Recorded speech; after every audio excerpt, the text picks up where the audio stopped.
are back. We are the Coalition, loud and proud, outrage porn-free, civilly disobedient media, broadcasting live on the Worldwide Coalition Media Network here in the city we love, Providence, Rhode Island. Of course, the Today Show-like studios here at Go Local Live Media, 90 Way-Bossett Street, where we've got an eye to the streets and the soul of the city we love, this naked city, the city with 1,000 stories. Joining me for the first time is new friend Kat Burnham. She is the Energy Programs Manager at People's Power and Light. We're going to be talking about a number of energy issues. This is what I often refer to as the Invenergy Power Hour.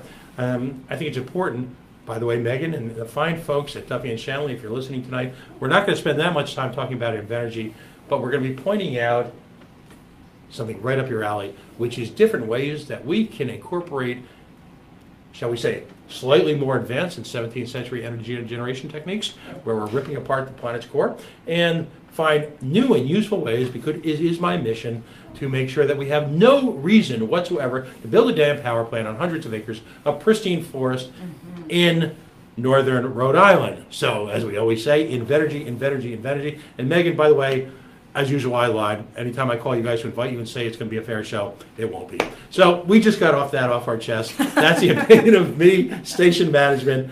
As I always say, I'm not an expert. I literally try to play one on the radio. But welcome to the show. Thank you. And first of all, tell us about your company, because Sure. we're all familiar here as our term, not yours, as we refer to here on the Coalition, is of course national greed. Many of us are customers or victims of the greed, but you folks offer a completely different alternative. So tell us all about it. Yeah. So we're the little guys, so to speak. So People's Power and Light, we are a nonprofit based here in Providence, Rhode Island. Our mission is to make energy more affordable and environmentally sustainable. And so we have a range of programs to achieve that goal. Our most notable is our green power programs. Not many folks realize that you can green your electricity today with local renewables. You can match it 100% with local wind or 25% with a mix of renewables right on your national grid bill. Unfortunately, you can't get off your national grid bill, but you can change the sources that go into the grid. Right. So we do a lot of advocacy work as well up at the State House. Do a lot of outreach and education with members and the general public. We do a series of webinars. A couple weeks ago, we had a great turbine tour out in Portsmouth, Rhode Island, and it's nice because folks are skeptical, they're curious. It's not every day that you can meet your energy source. Right. So it's kind of neat to go. Or would want to. Or would want to. Right. And what's neat is you and I could have this conversation right next to a turbine, and the sound wouldn't hurt the conversation. I get questions all the time about the flicker or the birds. Come to a tour, check it out. In addition to that, we had an EV showcase, which was kind of neat, showing folks the benefits of electric vehicles. So we cover it all. But we're a small team, but I like to say that we have a big voice. And so we do a lot of advocacy work, notably recently surrounding energy efficiency to make sure that our state reduces energy consumption overall, so we don't need additional power plants and we reduce our emissions. Great. Now, so folks can, and I'm tangentially aware of the program, but folks can choose alternative energy sources directly on their statement.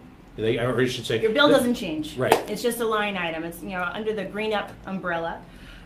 There's other suppliers out there, but of course it matters where your renewables are coming from. We focus primarily in Mass and Rhode Island.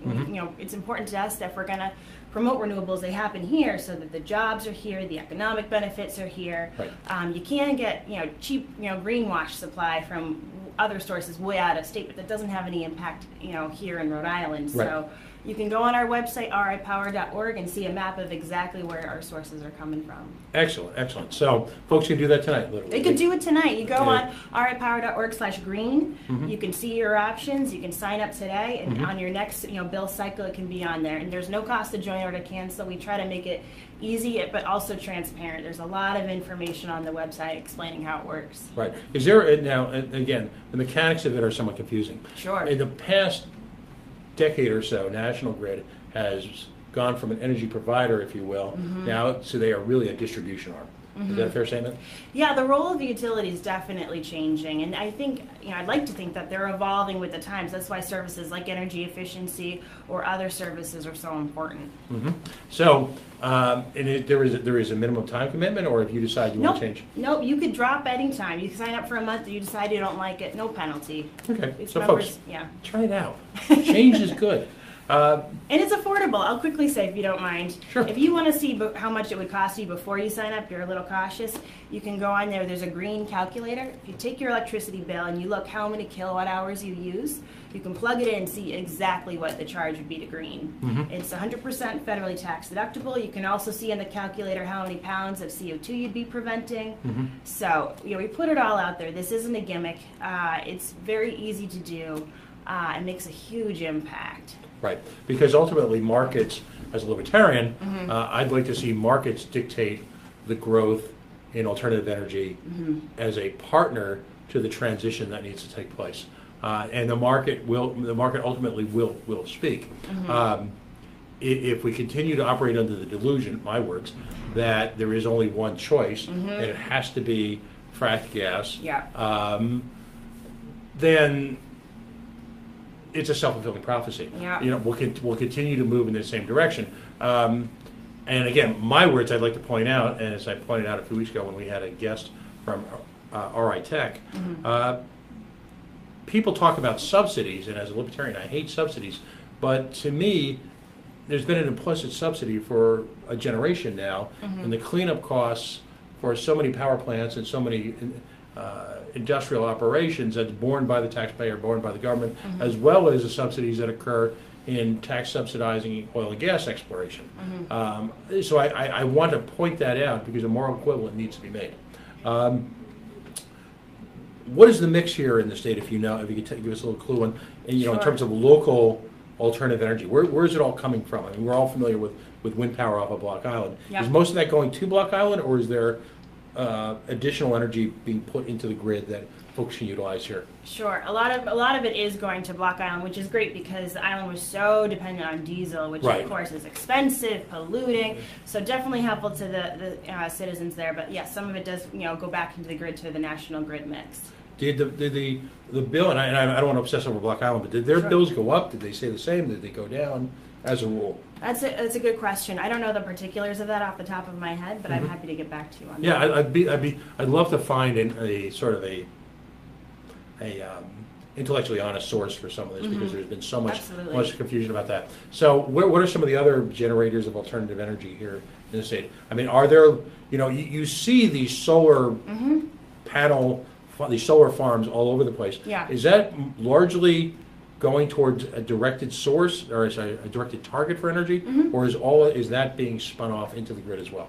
It's definitely a mix. Homeowners sometimes will put them on their roof for their own benefit through net metering, for example, which is to say you can whittle your electric bill down to zero if you match your solar array to your consumption. So certainly there's a residential scale, and then there's commercial scale as well. Some of that solar fulfills our requirements for the Renewable Energy Standard, which was just extended last year. We were active advocates on that. The Renewable Energy Standard serves to increase the amount of renewable energy in the state of Rhode Island by 1.5%, I believe, until 2035, which is great because originally it was going to plateau in 2018. So that helps, as well. And there's another successful program so the Renewable Energy Standard creates a demand for green power. The Renewable Energy Growth Program creates the supply. They kind of complement each other. And the Growth Program was also just extended this year. I think it was signed by the governor this week. And that is a mandate or a goal to increase renewables by the next 10 years, 40 megawatts per year. So some of it is legislative mandates to make sure that we are achieving emissions reductions. Some of it are homeowners that want to, reduce their electricity bill, and then some businesses are catching on too, and as well as other municipal groups. I believe that the Office of Energy Resources and the Department of Administration also put solar panels on the buildings over there to help reduce their electricity bills, which will help taxpayers as well. So it's a mix, absolutely a mix. I don't think there's one particular driver. We do have net metering here Yes. in Rhode Island. So if someone invests in solar, there is the opportunity to offset spare generation will offset. Yep. As close to your usage. You Mm-hmm. can't, if you have a mega backyard, you can't just cover it with solar panels and expect National Grid to pay you thousands of dollars. That's not how it works, unfortunately. Right. But you can match, your average usage, and a lot of folks have been happy with that. Right. Is the state of Rhode Island, they're talking the talk. Are they walking the walk as well? Are they actively working to engage in solar generation with? I mean, any one given day would appear that they own half of downtown, and are they doing it themselves, or are they just on the sidelines? Depends who you ask. So I will say, to her credit, Governor Raimondo did have a 1,000 megawatt goal. Right now, Rhode Island has roughly 138 megawatts of clean power. So 1,000 megawatts by 2020 would be a huge increase if done correctly. Unfortunately, our concerns is that it's not happening here in Rhode Island. We're relying on, again, renewable sources from out of state, out of region, maybe even Canada from hydro. I would like to see that investment, that goal happen here in Rhode Island or neighboring states. So we set that goal, but there's not enough teeth to it. So there's some work being done. As I said, the General Assembly passed the extension for the Renewable Energy Standard and the Renewable Energy Growth Program. That's great, but if we really want to reach our goals for emissions reductions and really want to combat climate change, we need to go deeper and faster. Right. Now, where does, at least from the perspective of your company, if, for example, a local household wanted to elect to do the 20, I guess you talked about it, there's a 25% versus you can also go all the way, go big or go home, right? Right. If you want, what's the relative price difference, if you will, Sure. between going old school, troglodyte versus, let's embrace new technology? What's the cost to a household, if there's any way to kind of boil down an average? Yeah. So the average household uses roughly 600 kilowatt hours per month. I'm a renter. I probably use less than 200, so it's different for me. It's only a couple dollars for me to green my electricity. If you were to go to the 25% amount, it'd probably be $14 or less per month. If you went for wind, it's 3.8 cents per kilowatt hour. It'd be roughly $22 per month. Right. So we know it's not the right program for everybody. It is an additional charge on your bill. We're very transparent about that. And we send all of our members, a tax letter in January saying this is how much you paid to green your electricity. This is the amount of carbon dioxide that you prevented. And that's why, to circle back to energy efficiency, it's so important to reduce your overall energy usage so that way that cost to green isn't so expensive. Has anyone done, and again, this is an open-ended question, has anyone done any extensive research into what economies of scale we have to get to in this state to bring down that differential? Because opponents of green energy, number one, they picture every one of these goals as a mandate offensive to their core of their being. Sure. From your research and your background academically, by the way, is in energy management. You went to... I went to the University of Rochester. Right, I saw that. Yep. So how far does the state have to get where the economies of scale will effectively tip? Because, I pointed out this article on a number of occasions. Scientific American reported an industry study that showed that the majority of new energy generation in this country last year was, for the first time, from alternative sources. Yes. As opposed to legacy, polluting, physically dangerous, lifestyle-destroying plants like energy. Yeah. Got to get the dig in whenever I can. Absolutely. Gratuitous digs are kind of the benchmark for the show. But how far, just from your company's perspective, how far are we from that tipping point where all of a sudden, on a real dollar basis, just on the bill, we come close to a break even? Well, that's a hard question to answer because, again, it depends how much efficiency and upgrades we're willing to implement. If we keep our consumption as it is today, of course it's going to be expensive to go all renewable. It's not going to necessarily fit. We really need to improve our building envelopes, weatherize our homes, improve all of our, our grid efficiency, for example. So I don't have a figure in my head right now to say this is where we need to be to have it break even. But there is good work happening here in the city of Providence. They have the sustainability office is doing really great work because looking around here, we're in downtown Providence. There's a lot of old building stock that is, consumes a ton of energy. And so if we update that first and then make that transition to renewables, it will be cost effective. Does your operation, do you get involved with the LEED program or talking to companies about LEED construction techniques, I should say? We usually aren't on that scale. We tend to work on the advocacy side, and when we do recommendations, tends to be residential or small business. So we see ourselves more as a communicator. I'm not LEED certified. I'm not someone who could go into your household and do an audit, but I'm there at the table to make sure that there's enough funding to do these audits, that they're prioritized, and to make sure that they're accessible for all residents across Rhode Island. Which brings us right to the elephant in the room, and one of the reasons why we connected. And by the way, I just want to thank Paul Roselli for introducing us, because Paul is one of the folks that serves him, Mike Lamoureux, and a handful of other people, as I call my volunteer associate producers, who are out there aggressively looking to report on these issues and finding ways to help me get in touch with the right folks. So Paul, thank you very much. Thank you, Paul. There is a program already in the state where folks are contributing a portion of their energy bill. Tell us a little bit about the history of that and how that actually works. Sure. So we have an excellent energy efficiency program in this state. It's nationally ranked. The National Grid Program is ranked #1 for utility programs by the American Council for an Energy or Economic Council. It's ACEEE is what they do the ranking. They're well renowned for their work. So it's very highly ranked, and it does a good job looking at low-income folks, residential folks, small businesses, commercial businesses, to help them bring down their energy usage. It's the audits, it's the home energy reports you might receive in your mailbox. It's, some folks might know it as the Energy Wise program. Is RISE tied into that? Yep, so they are contracted to do the audits, and they're professionals that do a great job. If you've ever had a home energy audit, and if you haven't had one, highly recommend it. It's no cost to you because we pay for this on our electric bills. They'll make targeted recommendations. Here's something free that you can do today. My libertarian friends are right now are screaming because there's a tax on this, but we're going to get past that issue. Put that aside for now. Okay. Put a pin on that for now.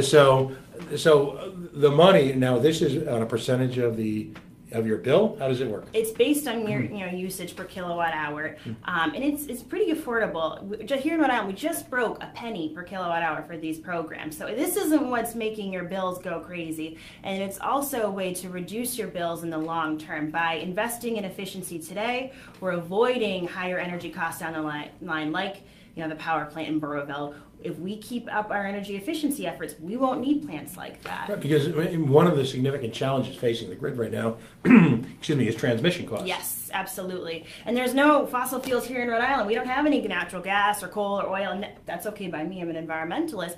But we're sending billions of dollars out of state for these sources. And so efficiency keeps dollars here in Rhode Island. And I think it was 82% of the companies involved in the efficiency programs are based here in Rhode Island.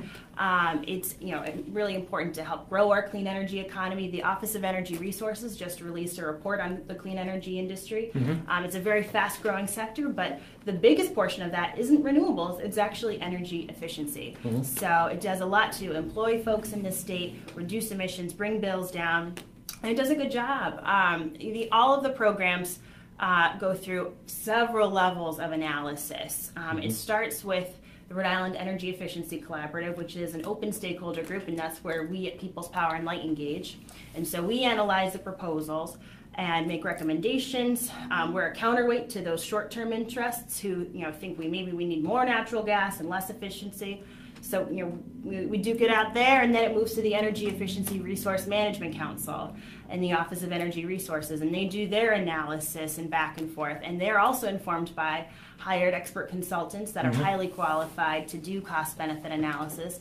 And then after it's approved by the council, it finally is moved to the Public Utilities Commission for their approval. Right. So there's a long process to make sure that the plans are affordable, accessible, And there's a very dedicated process for evaluation, measurement, and verification to make sure that it is cost effective. Here in Rhode Island, we have a really important mandate that's called the least cost procurement mandate, which is to say that if efficiency is cheaper than supply, we invest in that. And so, one example is, quite a simple one, is light bulbs, for example, is, these efficiency programs help that transition from CFLs to LEDs. And they made, these types of light bulbs more affordable and accessible to all residents. And if it's not cost effective, then it doesn't go in the programs. Okay. So there's a lot of scrutiny that go into these proposals. Now, how much money annually is generated by the program in terms of revenue? It really varies. There's a lot of factors that go into it. For example, in 2016, we had a very hot summer. Very, very hot summer. And so folks were turning on their air conditioners, running up their electricity bills a little bit, and subsequently there were more funds available for the efficiency programs. Sometimes there's fundings from other sources, sometimes there's not. It really is up to the discretion of the state sometimes what funding goes into the efficiency programs. So the budget varies all the time. And so, we at the Collaborative, working with National Grid and other stakeholders, kind of have to scramble to make sure there are adequate funds to support these programs. Right. It's been reported that there's a significant balance in the program right now. What's the lag time in spending that money? I mean, I've heard varying reports, but it's in excess of 100. I mean, roughly, what's the balance? So I think it essentially matched the scoop that's happening in the budget of roughly $12.5 million. Okay. And again, that related to that hot summer in 2016 that was unanticipated. Or at least at that level. Right. Maybe more people are putting in ACs. And additionally, there was also a one-time burst of funds from the forward capacity market. So there's additional revenue coming in from another source that was unanticipated. Plus, the economy has rebounded. Absolutely. So activity is up across the line. Yeah. And so you've got this host of factors. Yeah. For folks who aren't familiar with what goes on as we refer to it, all Halitosis Hall up at the State House, all credit to Rudy Cheeks. Define what a scoop is. I get that. Sure. It's government speak gone mad, but it's. I'll do my best. It's a nasty process. It's a very nasty process, and having moved to Rhode Island and hearing rumors about the government, I came in here all hopeful that that was a thing of the past. Alas. So what happened here is these are dedicated funds. These are ratepayer dollars. This is that we pay for on our electric bills. It's known as a system benefit charge that we all pay for, that pay for these efficiency programs. And so it had a purpose. It was allocated. Once we knew there was a surplus, we voted and had a plan to actually reduce that rate for the 2018 program. But come to find out, with this budget back and forth, the House in a backroom deal decided to take that $12.5 million from the efficiency programs, which would deeply cripple it. Now, forgive my cynicism for just a moment, and one need only go and look at the 9/11 fund. The 911 fund to see that the same thing happens there. We're supposed to be modernizing the emergency caller system, and they scooped that money out. Is that legal? That is a good question, and the folks that I've talked to, I've heard various accounts. Some say because the General Assembly is doing it, that makes it legal. Others say, well, this is by law mandated for these purposes. How can it be legal? And also, it was approved by the Public Utilities Commission. Aren't they a governing body too? This isn't an internal budget issue. Right. You've got, and I've become, through the efforts of attorneys McElroy and Elmer, I've become a lot more acquainted with just how in stone public utility law is. This is not, this isn't traffic court in the bucket where you can kind of work out an arrangement. Right. This is, there's the federales are involved in public utility law. Anybody who's been to the PUC knows that this, it's a very long, dedicated, sometimes mind-numbing process, but very critical, important process that goes into it. There's a lot of effort that goes into it. And so for us to see this kind of scoop for these programs, to me, was shocking. And here's the and I fear that this, again, my words, not yours. The rationalization here is that the speaker and his ilk are going to say, well, we were able to get rid of the car tax because of this. But on a superficial level, you haven't gotten rid of the car tax if all you're doing is collecting it from a different place. It could just say on your electric bill, car tax. Right. Might as well. And again, without making my co-libertarians insane if they're listening at this moment, but isn't the point to mitigate the effects of old school transportation systems, which, by the way, are subsidized in so many other ways, by promoting environmental efficiency? Wasn't that the whole damn point of this? I mean, earlier this week on the Coalition, if you follow our Facebook at facebook.com/Coalition Radio, or on the mighty Twitter at Coalition_Radio, we pointed out that not a large amount of money, but clean air funds were being used to pay for, I'm not sure if you're aware of this, you saw this, but clean air funds from the Highway Trust Fund are being used to pay for free shuttles to the Pawtucket Red Sox. That is news to me. Who knew? Why not? What the hell? Wow. Why do we do things like this? Because I guess we can. Again, on a superficial level, the first impact of this is to erode whatever public trust exists in any of these funds. So when you see such a dangerous precedent. Right. When you see the bitterness people have about the tolls, yes, it is by and large because of a acknowledgement that the Highway Trust Fund is routinely rated for nothing related to highways and there's certainly no trust. You see the Clean Air Fund, which is supposed to be for cleaning up the air, being used for a bunch of corporate cronies. Now you see the scoop taking place where the money involved is significant and could have a real positive impact on the lives of everyday Rhode Islanders. Why people have no trust whatsoever in their governmental institutions in the state because of this madness. And there's a whole host of other scoops going on. As this budget may be the single biggest piece of fiction ever to emanate from this state.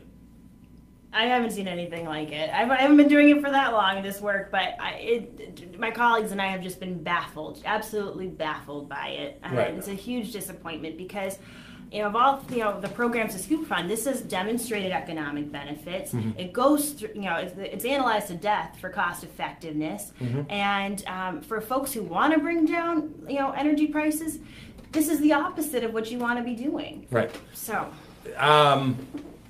Wow.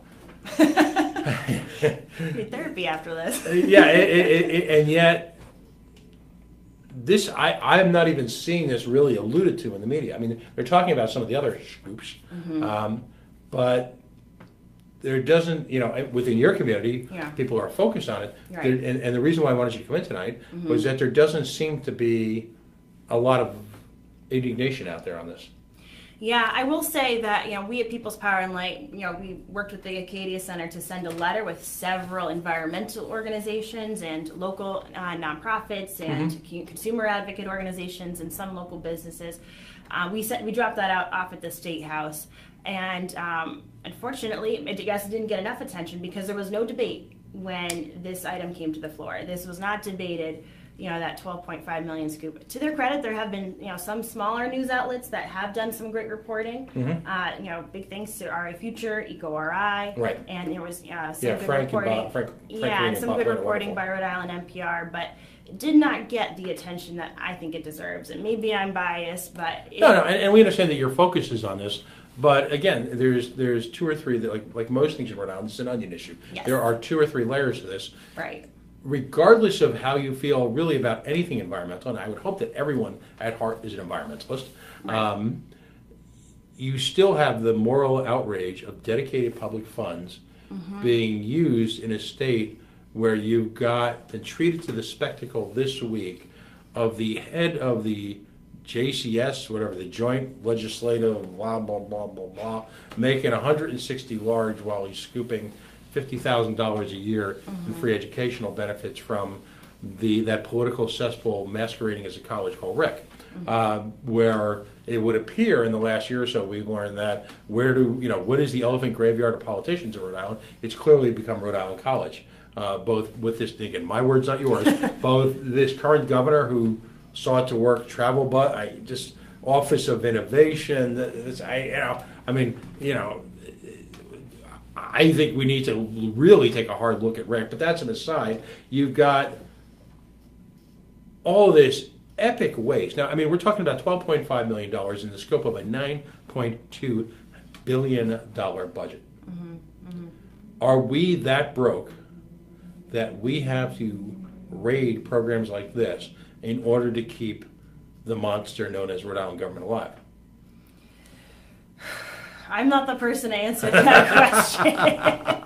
I would like to think there's experts that know how to get the revenue we need and deserve. I just know these programs make such an impact, and as the ocean state, we're so vulnerable to the impacts of climate change. Right, we're going to be hit first and worst.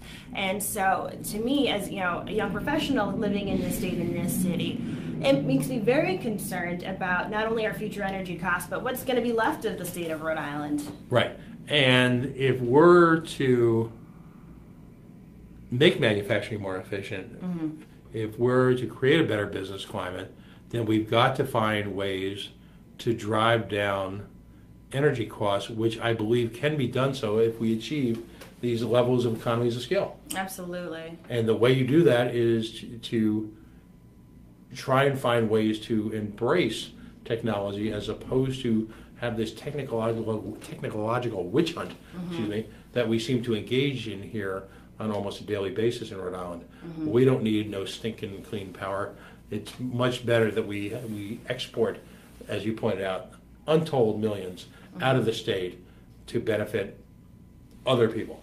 Yeah, and that's what's so frustrating is efficiency jobs are growing, clean energy jobs are growing, and we're going to also go through a period of grid modernization. We want a grid to be smarter and nimble. We want it to be bi-directional. Right now, it's very old, outdated. And so as we bring on more wind turbines, more solar, as we bring on more gadgets that are able to manage our energy usage, there's an opportunity there. We really need to transition into a clean energy future. What would you guys have spent this $12.5 million on? So part of it would have gone to the 2017 programs to help, these programs make sure that they're accessible and affordable to everybody. And then also part of it would have gone to the 2018 programs to reduce that system benefit charge. So, ratepayers would have had a break on their electricity bill. So we hear all the time, that 1 penny per kilowatt hour is too much. Well, finally, we had the funds to bring that back down, and now we can't. It feels like we're penalizing ratepayers for programs that are well run and coming in under budget. Right. What's the short-term solution? When this is part of the budget, isn't it? The House just voted on Thursday to pass it. It's now moving to Senate Finance. And so we're going to continue to fight this tooth and nail. I don't care if legislators say that their hands are tied. This is an important issue that affects all Rhode Islanders. So we're going to distribute our letter to all senators. We're going to call our senators and the state leaders. Folks who are interested, you can go on our website, ripower.org/advocacy. You can see that letter that we're submitting to legislators, and you can see a press release with some key points about why this scoop is so detrimental. And there's a link there so you can find your state senator. Make it very easy. Is there the possibility of a lawsuit? I think I've heard some rumors that some folks are going to take this to task. Absolutely. Jerry Helmer, you out there? Jerry, Paging Jerry Helmer. Again, we look at organizations like the ACLU, the Conservation Law Foundation. There are so many people who are unfortunately dismissive of their efforts, yet these are the busiest people in town. Absolutely. I interact with Jerry all the time. He's president of the Environment Council, and I'm the VP of Policy. And so we are lucky that we do have a great environmental community, and we need to stay united and really fight this tooth and nail, because I'm tired of seeing some voices get disproportionate time and attention at the State House. Right. So to some of the larger ratepayers in the state who essentially have invested in this, and I'm using that in the government speak. Sure. Has there been any outcry from them whatsoever, the major energy users? I mean, they should be outraged. I mean, their money is literally, and I'm talking to Mr. Kablinski right now, if you're listening, you represent manufacturers across the state who effectively getting their pockets picked. On the contrary, Doug Goblinski and his pals with the commercial industrial users don't care for the efficiency programs, even though it benefits them. They think that little charge is responsible for their high energy costs.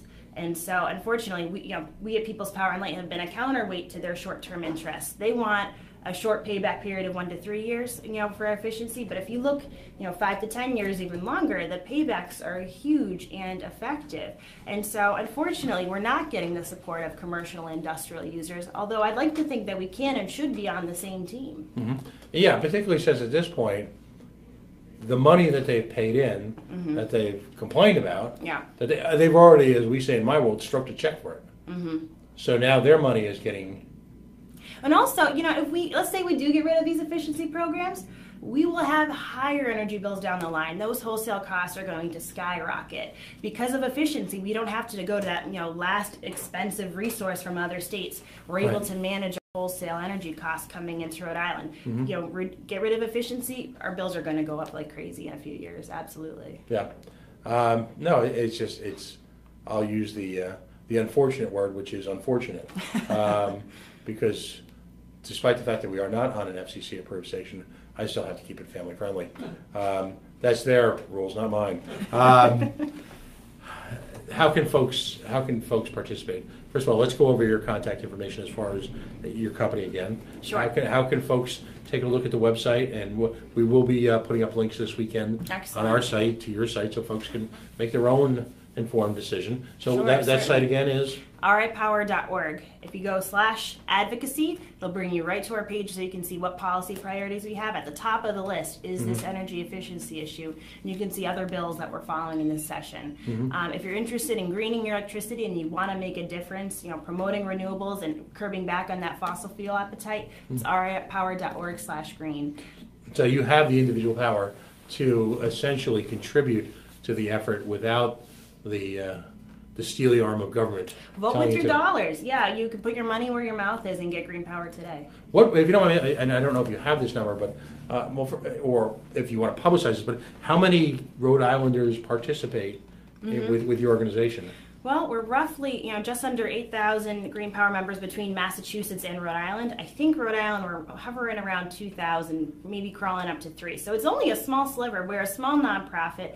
We really rely on our partners in grassroots outreach. Actually, if you wouldn't mind giving a shameless plug, if folks are available tomorrow, we're going to be participating in the Providence Energy Fair. We are co-hosting with the Sierra Club in the city of Providence, and we'll be there with an informational booth if you want to talk to me and talk to my colleagues about how the program works. There's going to be electric vehicles there. There's going to be a lot of solar developers, free workshops, informational booths. And where is this going to be? This is happening at the Southside Cultural Center over on, I think it's Broad Street. Happening 10 to 3 tomorrow, rain or shine. It will be inside or out, but it's a really great opportunity. If you have additional questions, it's free. It's open to families, kids, you name it. Right, it'll be a lot of fun. Absolutely. So I mean, and to coin the Greed's terms, whenever there's a power outage, they talk about households. So you've got. Which we've always gotten a kick out of, because if they actually told how many people were actually out of energy, it'd be a little different. But so you've got about 2,000 to 3,000 households in Rhode Island. It's a small population, but we're growing, and our members are absolutely dedicated. Some of them have EVs themselves. Some of them, in addition to greening, whatever they consume from National Grid, they have panels for when the sun is shining, and so they don't have to necessarily rely on whatever else is out there. So our members are also great at becoming consumer advocates. They'll join us at the State House. They'll write their reps and senators. So. It's really a community, which has been really exciting for me to come to Rhode Island and be a part of this engaged population. Well, Catherine, thank you very much for coming on the air with us. Thank you so much for having me. One more time, the website? ripower.org. Great, and I hope you'll put us on your list as where to share information from, because we'd be happy to engage in routine acts of shameless self-promotion. That's what we do here at the Coalition. Folks, regardless of where you stand on the political scale, right now there's a sum of money that's been collected from ratepayers across this state. It's over $12 million. The government of Rhode Island, again, my words, not my guess, the government of Rhode Island would have you feel that they're taking a fiscally responsible attitude towards this budget and presenting you with legitimate choices when, in fact, they are absconding with money that was collected for a well-defined, well-articulated purpose. Regardless of how you feel about that, they took your money. It was under an agreement. There was legislation passed, and the money was budgeted to be spent. Instead, it's being used, again in my words, to help fund a bloated bureaucracy, keeping it family friendly, at your expense. They're lying to you, and they're stealing from you, and they're picking your pocket. And I'll leave you with this analogy. Folks, if someone broke into your house and stole your brand new flat screen TV or your new Mac, you'd probably be pretty peeved. Your state legislature is doing exactly that to you right now. So as we like to say on the coalition, it's time to